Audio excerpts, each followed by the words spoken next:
Hello दोस्तों, नमस्कार, राम राम, सत श्री अकाल। एबीवाई परिवार में आपका फिर से स्वागत है। अपन लास्ट क्लास में चर्चा कर रहे थे वेगनर का महाद्वीपीय विस्थापन सिद्धांत और प्लेट विवर्तन की सिद्धांत जो अपन ने पूरा कर लिया था। आज उसी एमसीक्यू की अगली कड़ी में अपने पास पृथ्वी की आंतरिक संरचना का टॉपिक है जो अपन करते हैं। ठीक है, अब देखो अपने पास पहला क्वेश्चन है पृथ्वी की आंतरिक संरचना का। ये लो, ये अपना पहला क्वेश्चन क्या है देखो तो। पहला क्वेश्चन है पृथ्वी की त्रिज्या कितनी। पहला क्वेश्चन क्या है, पृथ्वी की त्रिज्या कितनी। बात समझ में आ गई। अब पृथ्वी की त्रिज्या का तात्पर्य अपन एक बार एक डायग्राम देख के लगाएं। ये पूछना चाह रहा है कि ये जो पृथ्वी है, अगर इस पृथ्वी के अंदर से मैं एक पार्ट को काट करके निकाल लूं, जैसे ये वाला, यहां से यहां के बीच की दूरी कितनी है। बात समझ में आ गई। ये पूछना चाह रहा है ये दूरी कितनी है। तो अब अपने ऑप्शन पे आ जाए वापस। देखो, option number 1 63-12 kilometre, option number 2 63-71 kilometre, option number 3 63-20 kilometre, option number 4 63-41 kilometre. अगर आप पृथ्वी को देखोगे, यह है पृथ्वी, और पृथ्वी को यदि एक कोने को निकाला जाए तो पृथ्वी की बाहरी परत से अंतरतम परत तक यदि जाया जाए तो इसकी गहराई है 63-71। कितनी है? 63-71 किलोमीटर। बाहरी परपट्टी से पृथ्वी की आंतरिक भागों तक यदि जाएं तो इसको 3 भागों में विभाजित कर रखा है। कितने भागों में? 3 भागों में।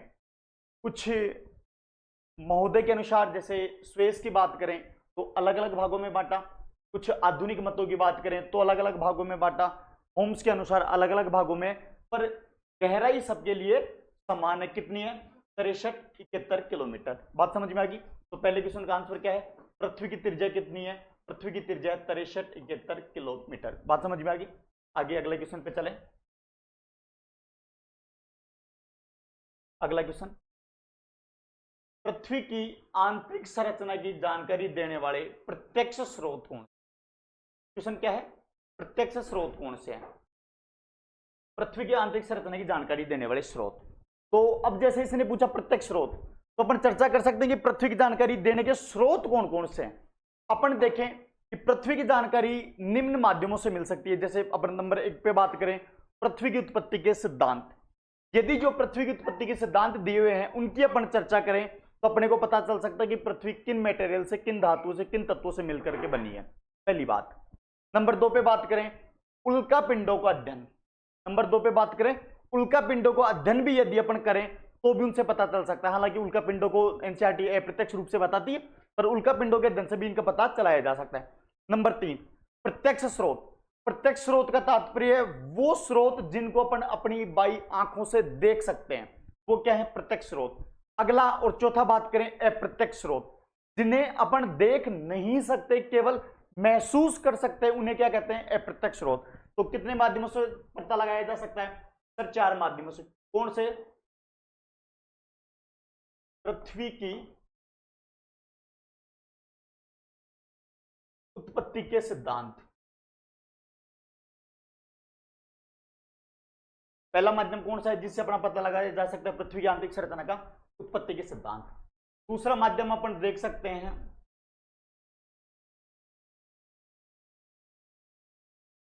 उल्का पिंडों का अध्ययन।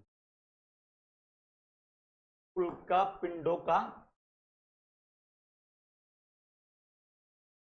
यदि उल्का पिंडों का अध्ययन किया जाए तो भी अपने को पता चल सकता है कि पृथ्वी की आंतरिक संरचना कैसी है। नंबर 3, प्रत्यक्ष प्रत्यक्ष स्रोत। अगर अपन बात करें प्रत्यक्ष स्रोत, तो प्रत्यक्ष स्रोतों से भी अपन आइडिया लगा सकते हैं कि पृथ्वी की आंतरिक संरचना कैसी है। प्रत्यक्ष स्रोत का मतलब क्या है? प्रत्यक्ष स्रोत का तात्पर्य वे स्रोत जिनको अपन आंखों से देख सकते हैं। जैसे आप चट्टानों को अध्ययन करो और चट्टानों के अध्ययन से आप पता लगा सकते हो कि पृथ्वी की आंतरिक संरचना कैसी है। तो चट्टानों को अपन आंखों से देख सकते हैं, तो इसका मतलब चट्टान प्रत्यक्ष स्रोत में। नंबर 2 बात करें, नंबर 2 पे अपन बात करें ज्वालामुखी। ज्वाला मुखी, ज्वालामुखी से निकले लावा व मैग्मा, निकलता मैग्मा है, बाद में ऊपर ठंडा होकर लावा।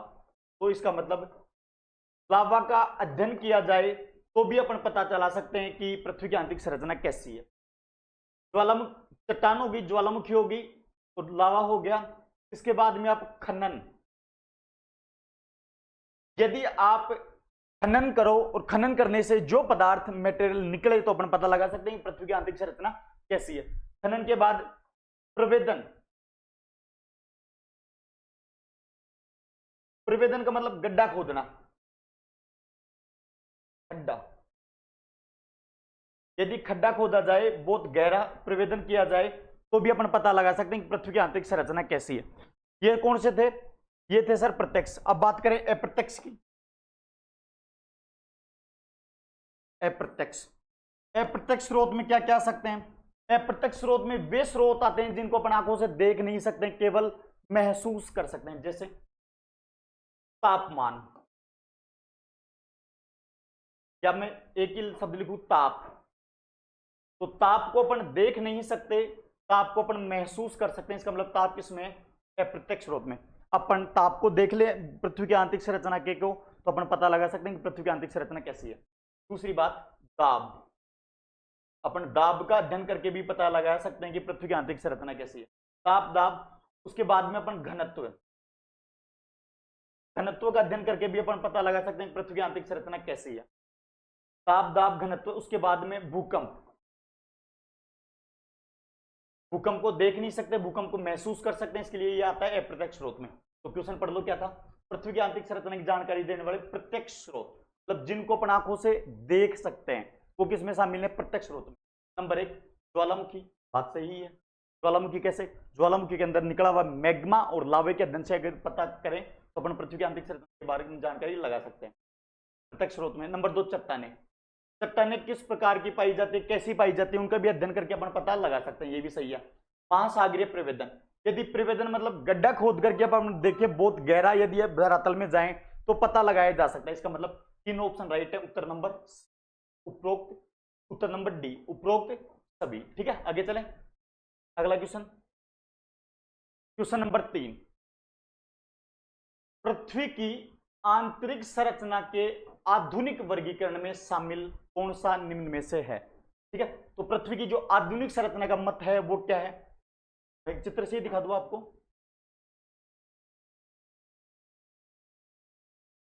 यह है पृथ्वी की आधुनिक संरचना का मत। क्या है? पृथ्वी की आधुनिक संरचना का मत क्या है? देखो तो एक बार। सर ये है आधुनिक संरचना का मत।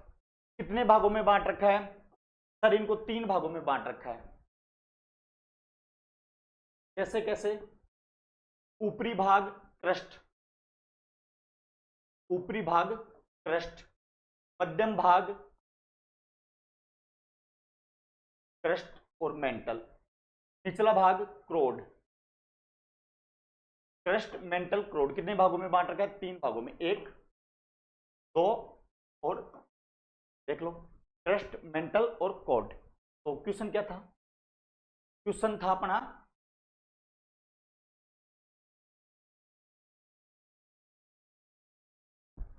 पृथ्वी की आंतरिक आधुनिक संरचना के वर्गीकरण में कौन कौन सा है? कौन कौन सा है? क्रस्ट भी था, मेंटल भी था और क्रोड भी था। इसका मतलब इसका आंसर है उपरोक्त सभी, उत्तर नंबर डी। तो पृथ्वी की आंतरिक संरचना में क्या क्या शामिल है? क्रस्ट, मेंटल और क्रोड, तीनों पृथ्वी की आंतरिक संरचना में शामिल है, उत्तर नंबर डी। आगे देखिए अगला क्वेश्चन। अगला क्वेश्चन है, ऊपरी क्रस्ट व निचले क्रस्ट के मध्य असमानता कौन सी पाई जाती है? कौन सी असमानता ऊपरी क्रस्ट और निचले क्रस्ट के मध्य पाई जाती है? तो इसका मतलब इनके बीच में असमानताएं पाई जाती हैं और अपन करते हैं अध्ययन असमानताओं का। देखो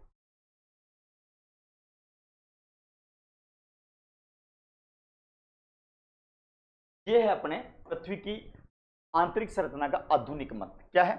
आधुनिक मत पृथ्वी की आंतरिक संरचना का।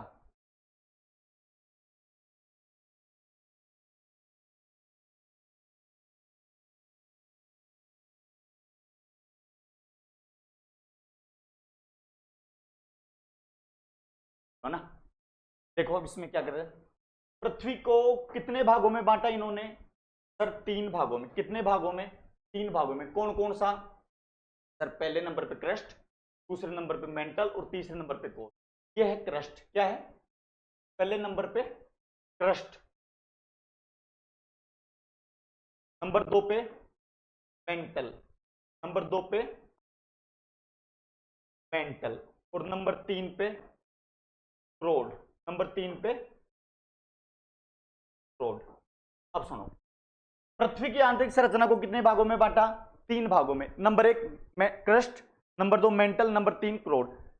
क्रस्ट को 2 भागों में, मेंटल को भी 2 भागों में और क्रोड को भी 2 भागों में। बात समझ में आ गई? Crust, mental, core. और क्रस्ट को 2 भागों में, ऊपरी क्रोड निचला क्रोड। मेंटल को 2 भागों में, ऊपरी मेंटल निचला मेंटल। क्रोड को 2 भागों में, ऊपरी क्रोड और निचला क्रोड। अब देखो, ये लो ऊपरी क्रस्ट, ये ऊपरी और ये निचला, ये ऊपरी मेंटल, ये निचला मेंटल, ये ऊपरी क्रोड, ये निचला क्रोड, भागों में बट गया। ये क्या है सर? ये ऊपरी क्रस्ट, ऊपरी क्रस्ट। ये क्या है सर? निचला क्रस्ट, निचला क्रस्ट। ये ऊपरी मेंटल, ये निचला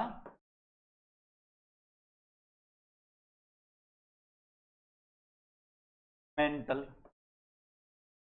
ये ऊपरी क्रोड और ये निचला क्रोड। बात समझ में आ गई? कितने भागों में बांट दिया?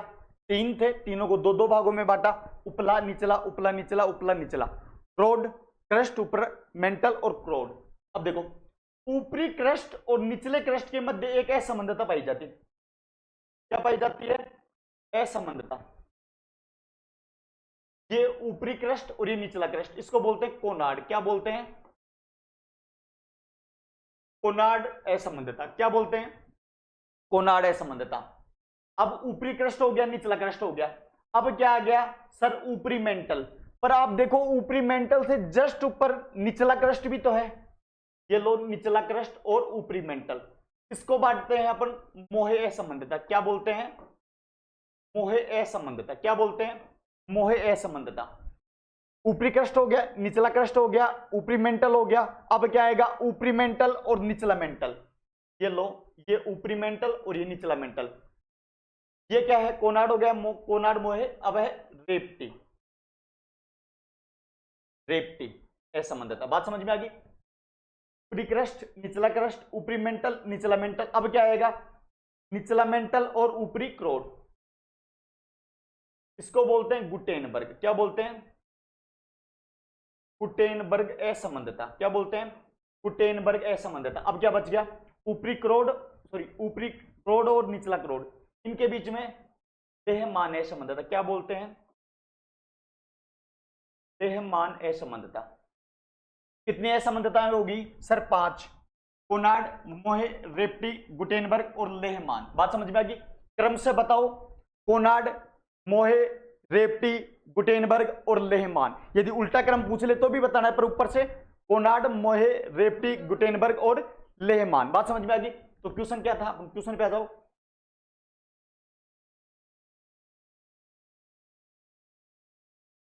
अपना क्वेश्चन था ऊपरी क्रस्ट और निचले क्रस्ट के मध्य कौन सी असमानता पाई जाती है? तो कौन सी पाई जाती है? कोनाड असमानता। कौन सी? कोनाड असमानता। कोनाड असमानता किन किन के मध्य पाई जा रही है? ऊपरी क्रस्ट और निचला क्रस्ट। बात समझ में आ गई? पहले नंबर की असमानता कौन सी? कोनाड। किन किन के मध्य? ऊपरी क्रस्ट और निचले क्रस्ट के मध्य। ठीक है, अगले क्वेश्चन पे चले। अगला क्वेश्चन आ जाओ। पृथ्वी की परपटी के केंद्र तक असमानताओं को क्रम। क्या पूछ रहा है ये पूछ रहा है असमानताओं का क्रम। असमानताओं का क्रम। और क्रम कैसे पूछ रहा है? ये पूछ रहा है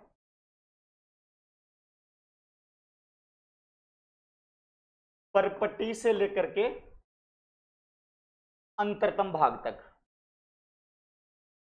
अंतरतम भाग तक। बात समझ में आ गई। और जस्ट अब अपने 1 मिनट पहले पढ़ते हैं कोनार्ड, मोहे, रेप्टी, गुटेनबर्ग और लेहमान। ठीक है, कैसे कैसे हैं? नंबर 1 कोनार्ड,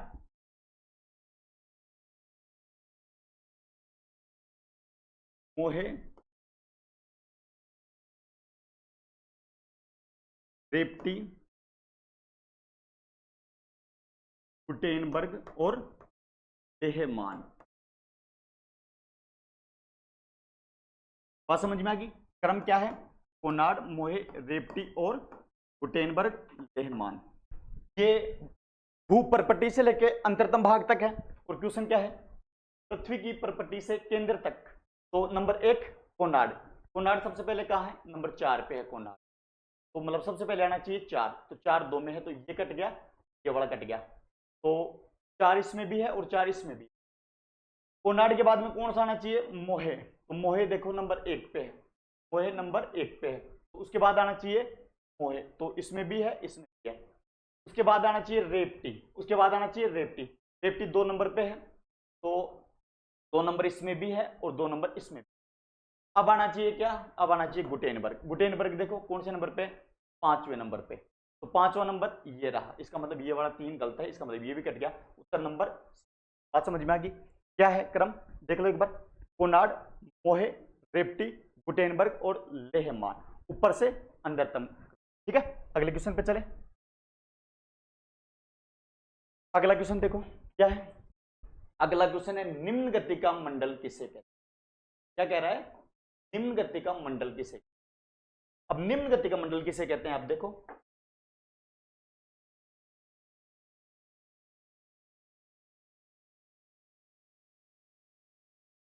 ये अपना डायग्राम है, क्या है? क्रस्ट, मेंटल और कोड। क्रस्ट, मेंटल, क्रोड। निम्न गति का मंडल कहते हैं इस मेंटल। किसको कहते हैं? मेंटल को। सर मेंटल को क्यों कहते हैं ये बताओ आप तो। मेंटल को निम्न गति का मंडल इसलिए कहते हैं कि भूकंपीय तरंगे जब क्रस्ट से आती हैं, भूकंपीय तरंगे जब क्रस्ट से आती हैं, क्रस्ट में इनकी गति तेज होती है। क्रस्ट में भूकंपीय तरंगों की गति तेज, भूकंपीय तरंगों की गति तेज रहती है। कहां? इस क्रस्ट में। पर क्रस्ट से जैसे ही ये मेंटल में प्रवेश करती है, मेंटल में इनकी गति हो जाती है धीरे। बात समझ में आ गई। इसका मतलब क्रस्ट से जैसे ही भूकंपीय तरंगों ने मेंटल में प्रवेश किया, वैसे ही क्या हो जाती है? गति धीमी।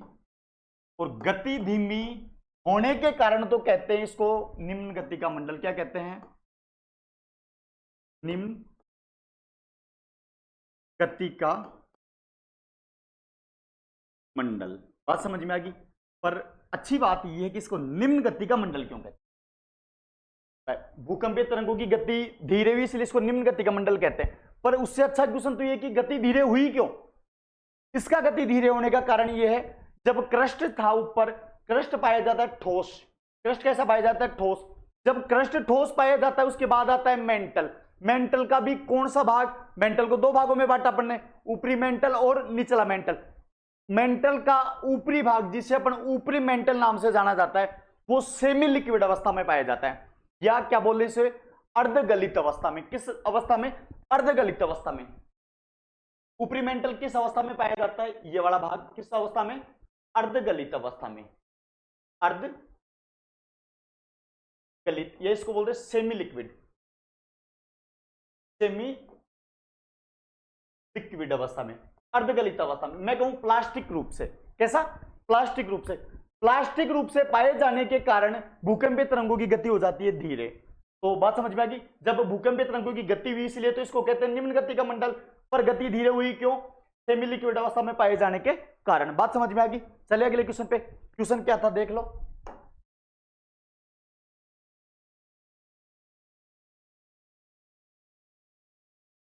अपना क्वेश्चन था निम्न गति का मंडल किससे कहते हैं? निम्न गति का मंडल किसे कहते हैं? मेंटल को। और अगर मेंटल में भी पूछ ले मेंटल और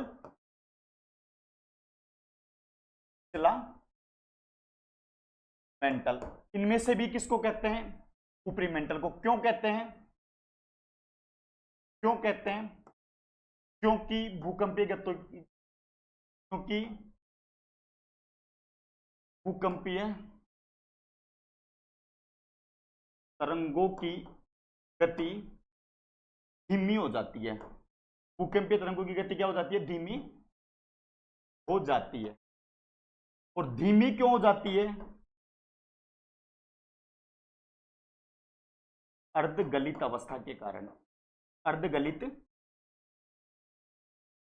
अवस्था के कारण। बात समझ में आ गई? चले अगले क्वेश्चन पे। अगला क्वेश्चन देखो। अगला क्वेश्चन है, संपूर्ण क्रस्ट में सर्वाधिक मात्रा में पाया जाने वाला पदार्थ कौन? बात समझ में आ गया? आपको दोनों चीजें बता देता हूं। एक साइड लिखता हूं मैं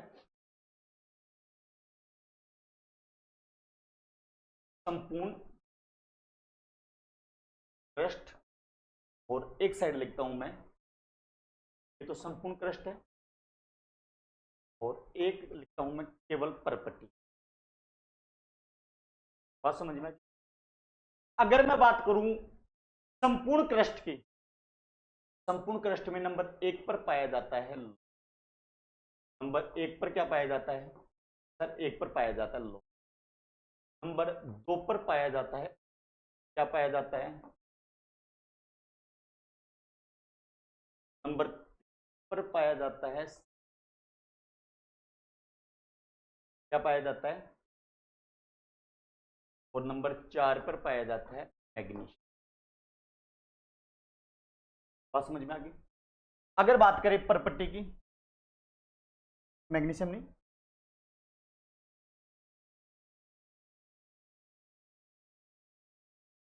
लोहा, ऑक्सीजन, सिलिका और परपट्टी की बात करें, परपट्टी पर सर्वाधिक क्या है सर? परपट्टी पर सर्वाधिक ऑक्सीजन है। ऑक्सीजन। ऑक्सीजन के बाद क्या पाया जाता है सर? ऑक्सीजन के बाद पाया जाता है सिलिका। सिलिका के बाद में मैग्नीशियम, और यहां चौथे नंबर पे पाया जाता है। बात समझ में आ गई? अगर क्वेश्चन पूछे आपको केवल क्रस्ट में क्या पाया जाता है, क्रस्ट में सर्वाधिक पाया जाता है, केवल ऊपरी वाली बात करें तो ऊपरी क्रस्ट पर क्या पाया जाता है? ऑक्सीजन। संपूर्ण क्रस्ट की बात कर ले तो सर्वाधिक पाया जाता है लोहा। क्वेश्चन क्या था सुनो तो, संपूर्ण क्रस्ट में सर्वाधिक मात्रा में, संपूर्ण क्रस्ट में मतलब कंप्लीट बात कर रहा है तो क्या पाया जाता है? लोहा। क्या पाया जाता है? लोहा। क्या पाया जाता है? लोहा। कितने प्रतिशत पाया जाता है अगर पूछे तो बताना है। 35 पाया जाता है लोहा। बात समझ में? एग्जाम में क्वेश्चन 100% मान के चलना आएगा क्या? अगर बात करें संपूर्ण क्रस्ट, संपूर्ण क्रस्ट का मतलब पूरा क्षेत्र, तो क्या पाया जाएगा? तो पाया जाएगा लोहा। कितने प्रतिशत? 35। अगर बात करें केवल ऊपरी क्रस्ट या परपट्टी की, ऊपरी परपट्टी क्रस्ट की बात करें तो क्या पाया जाएगा? ऑक्सीजन। ऑक्सीजन भी पूछ रहे कितने प्रतिशत पाया जाता है? ऑक्सीजन लगभग 46 पॉइंट कुछ, अपन कहते हैं 47% तक पाया जाता है। बात समझ में आ गई? दूसरे नंबर पे सिलिका, फिर मैग्नीशियम, फिर लोहा। जहां अगर कुछ किताबों में आपको लोहा, मैग्नीशियम, सिलिका और एल्यूमिनियम आपको कहीं कहीं देखने को मिल सकता है, कोई बहुत बड़ी बड़ी बात नहीं है। एल्यूमिनियम है ना चौथे नंबर पे, पर दो तो याद है, एक तो याद रखना है, लोहा, ऑक्सीजन। ठीक है, अगले क्वेश्चन पे चले। अब सुनो, अगला क्वेश्चन आ गया वही, संपूर्ण पृथ्वी में तत्वों की सर्वाधिक मात्रा में अधिकतम कौन सा पाया जाता है? अब बात करने लग गए संपूर्ण पृथ्वी में, संपूर्ण पृथ्वी की बात कर रहा है। और वो पिछला क्वेश्चन क्या था?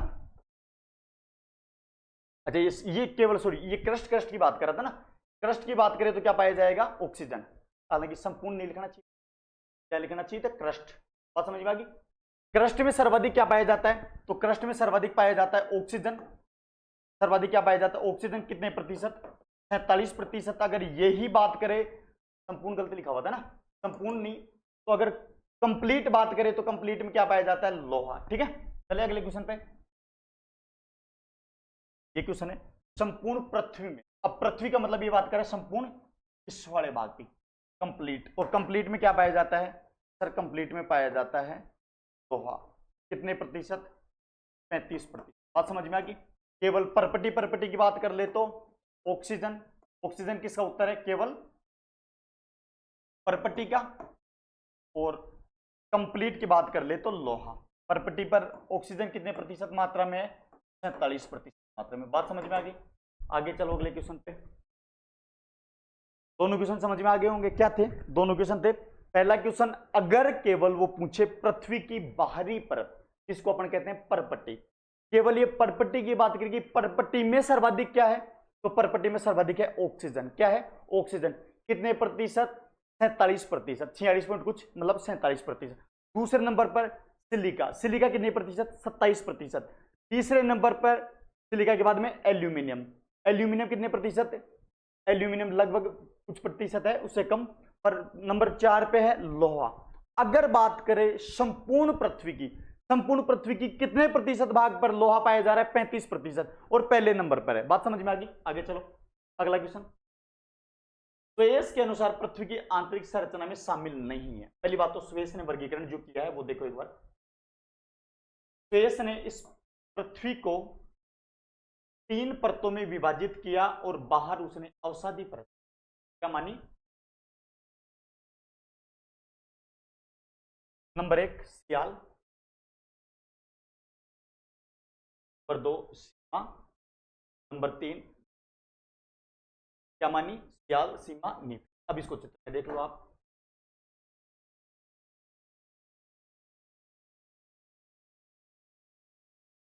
ये रहा चित्र।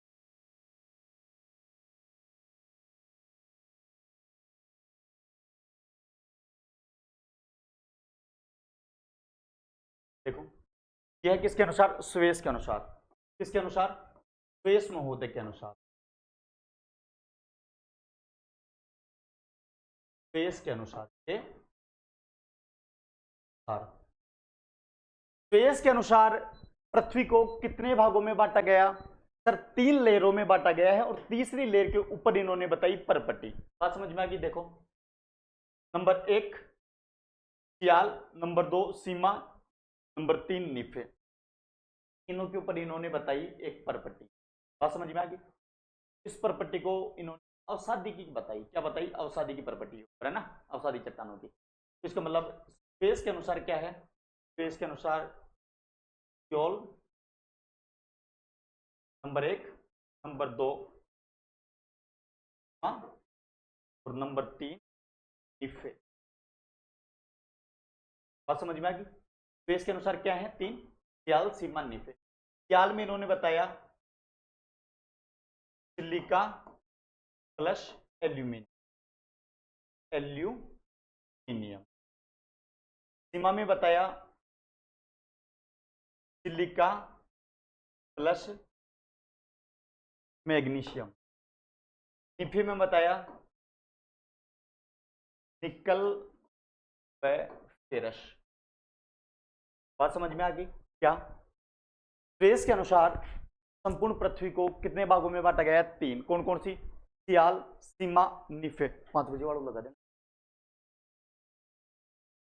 कर दूंगा ना, कर दूंगा।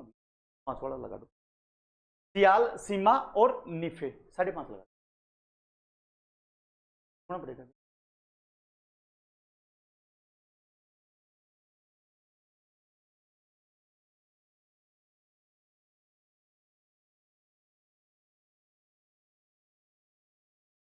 ठीक है, कितनी बताई?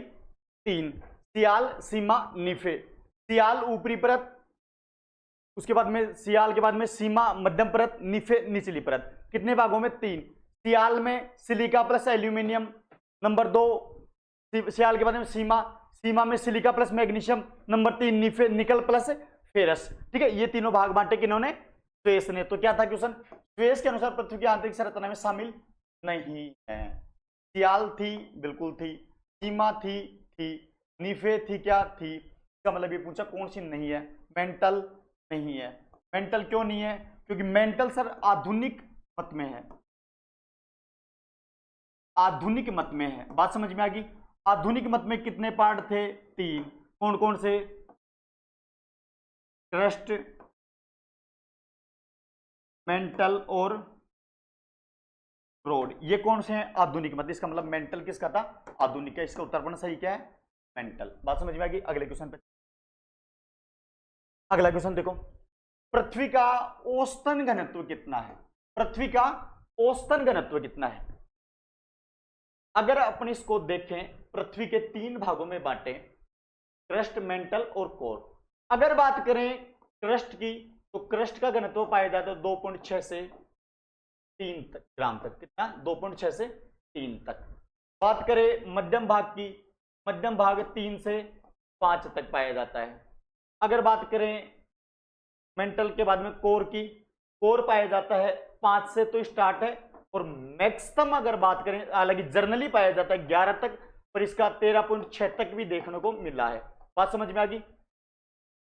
क्रस्ट 2.6 से 3, मेंटल 3 से 5, और क्रस्ट मेंटल के बाद में कोर 5 से 11। हालांकि मैक्सिमम जो गया हुआ है 13.6 तक भी गया हुआ है। देखो, अच्छा, पृथ्वी का औसत घनत्व तो बात करें, ये तो है अलग अलग क्रस्ट, मेंटल और कोर के। अगर बात करें औसत घनत्व कितना है इसका, औसत घनत्व है,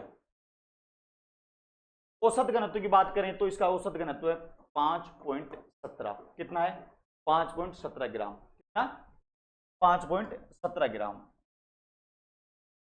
कितना ग्राम है? 5.17 ग्राम। ये लो, ऑप्शन नंबर का राइट आंसर 5.17 ग्राम। अगला क्वेश्चन, पृथ्वी की आंतरिक संरचना की जानकारी देने वाले अप्रत्यक्ष स्रोत। बात समझ में आएगी? कौन से? अप्रत्यक्ष स्रोत। अपन लास्ट क्लास अभी चर्चा करके आए पिछले पैनल पर, कितने भागों में बांटा गया? प्रत्यक्ष स्रोत, अप्रत्यक्ष स्रोत, उल्कापिंडों का अध्ययन और इनके मत। प्रत्यक्ष स्रोत में कौन से थे जिन्हें अपन देख सकते हैं? अप्रत्यक्ष स्रोत में कौन से थे जिन्हें अपन महसूस कर सकते हैं? पूछा क्या है? अप्रत्यक्ष, इसका मतलब महसूस किए जाने वाले। कौन कौन से थे? सर भूकंप था, सर ताप था, सर दाब था, घनत्व था। ये क्या थी? अप्रत्यक्ष स्रोत। इसमें देख लो, उल्कापिंड को भी अप्रत्यक्ष स्रोतों में शामिल किया गया है, बात सही है। भूकंप को भी उसी में किया गया है, बात सही है। तापमान भी उसी में, इसका मतलब इसका उत्तर है स्रोत सभी। बात समझ में आ गई? ये तीनों क्या है? अप्रत्यक्ष स्रोत। अप्रत्यक्ष स्रोत क्यों कहते हैं अपन? केवल महसूस, केवल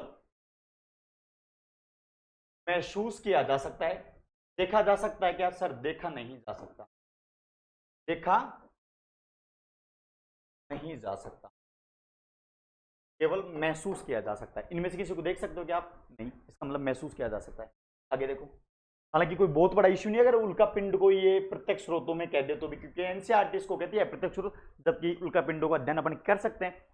निकल और फेरस जैसी धातुएं पाई जाती है उल्का पिंडों में, और इसके अध्ययन किया है तभी अपने को पता चला है। ठीक है, आगे चलो अगले क्वेश्चन पे। अगला क्वेश्चन है क्रोड का घनत्व है। बात समझ में आ गई? किसका घनत्व? क्रोड। तो क्रोड ये लो, ऊपरी क्रस्ट, मेंटल और क्रोड। इसका कितना था क्रस्ट का? सर 2.6 से 3। मेंटल का कितना था? 3 से 5। क्रोड का कितना था?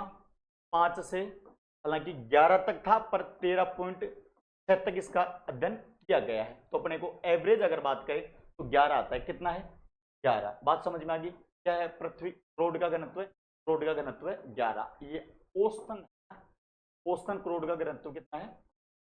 11। अगर अधिकतम की बात करें, अधिकतम तो 13.6 तक गया हुआ है ना। बात समझ में आ गई? क्या था? क्रस्ट, मेंटल, क्रोड, तीनों के घनत्व पूछे। क्रस्ट का 2.6 से 3 तक, मेंटल का 3 से 5 तक, और इसके बाद में क्रोड का 5 से 13 तक, 13.6 तक, पर जनरली 11 ना। आगे क्वेश्चन, देहमान असमानता पाई जाए। बात समझ में आ गई? देहमान असमानता स्थिति क्या क्या थी अपनी असमानताएं? नंबर 1 कोनाड, मोहे, रेप्टी और गुटेनबर्ग और लेहमान। किन किन के मध्य थी? कोनार्ड थी, क्रस्ट और क्रस्ट। मोए थी निचला क्रस्ट और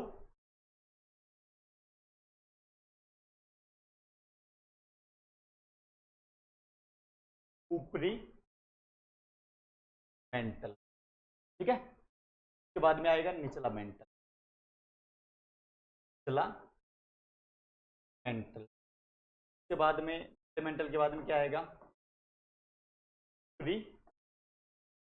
और उसके बाद में निचला क्रोड। अपने को पूछा क्या इसने? रेहमान। रेहमान कहां पाई जाती है? दोनों क्रोडों के मध्य, निचले वाले दोनों भागों के मध्य। बात समझ में आ गई? तो ये ऊपरी क्रोड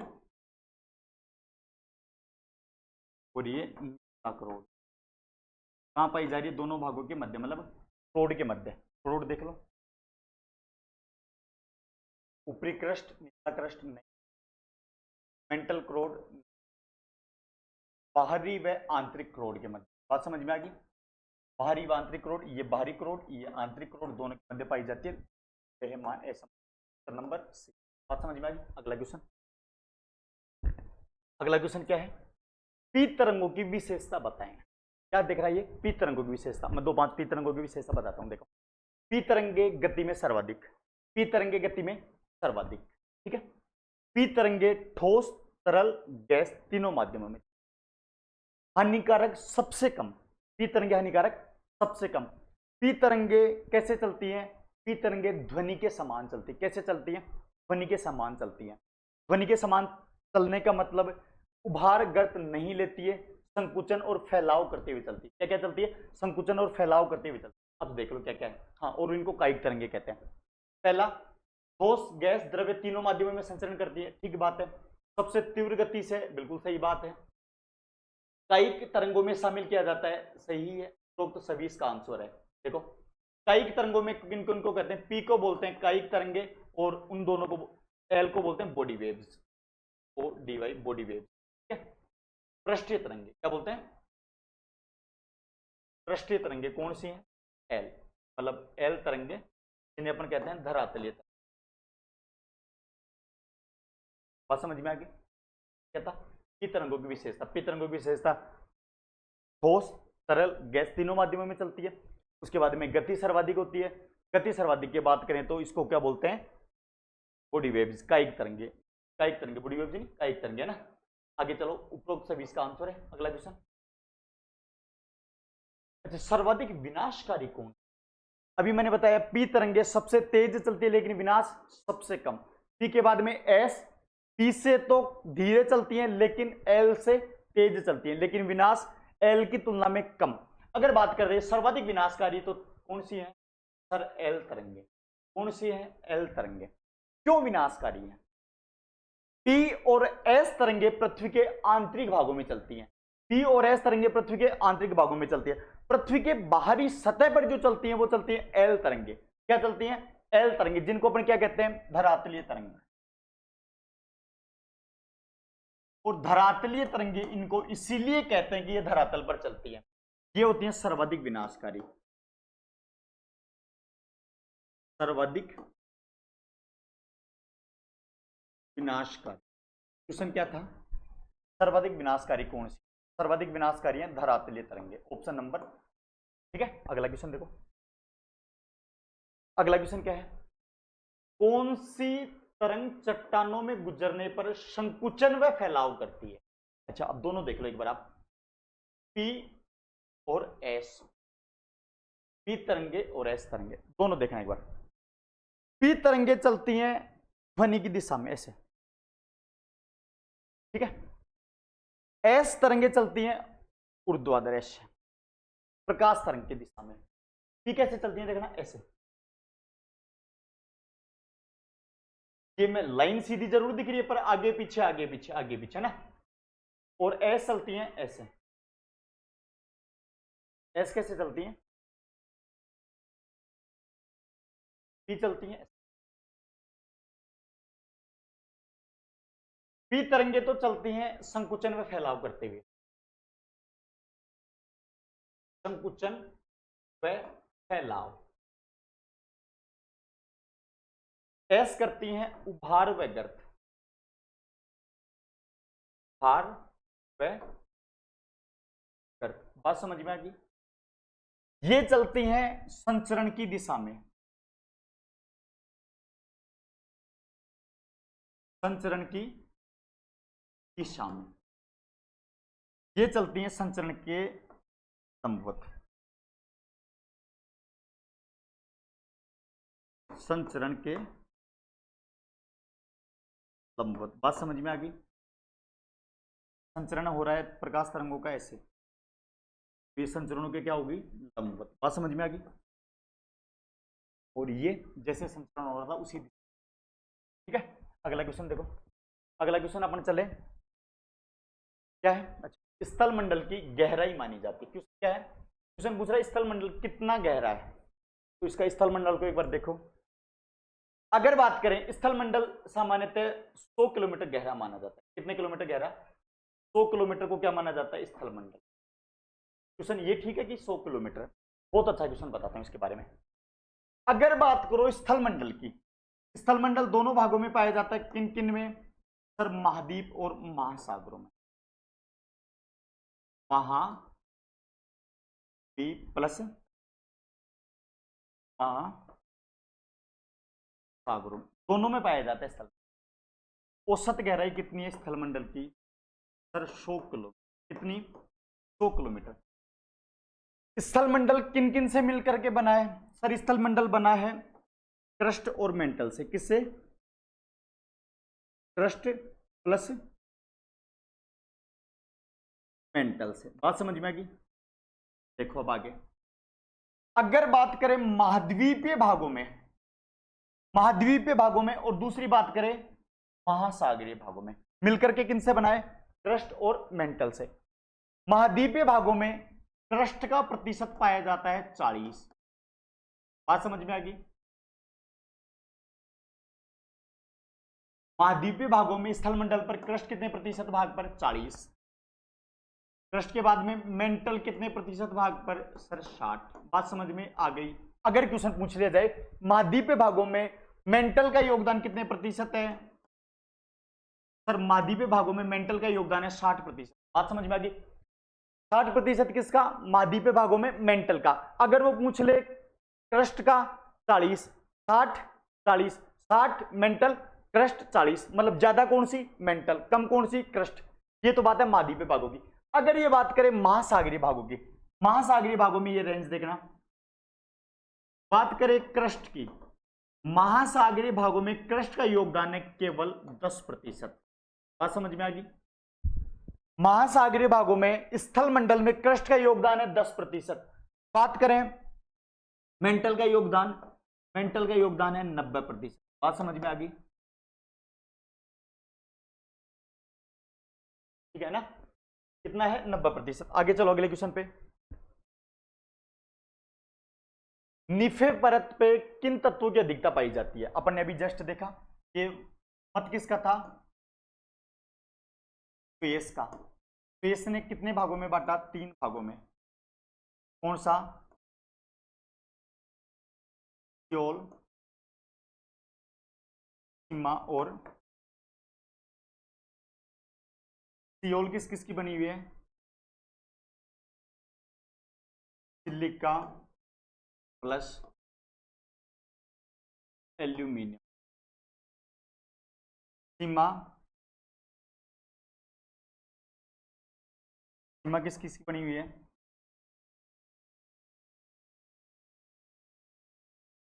सिलिका प्लस मैग्नीशियम।